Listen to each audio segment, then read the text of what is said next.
ਬਸ ਉਹਨੂੰ ਕਿਹਾ ਸਕੇਲ ਤੇ 5 ਤੋਂ ਦੇ ਪੇਜ ਜਿਹੜੇ ਨਾ ਉਹ ਲਿਆ ਕੇ ਆਏ ਉਹ ਵਾਲੇ ਦੇ ਪੇਜ ਨਹੀਂ ਪੁੜੇ ਹੋਣੇ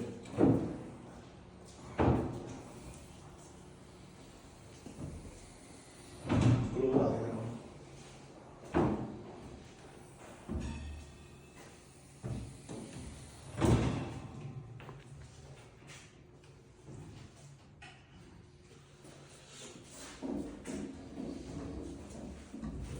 wine glass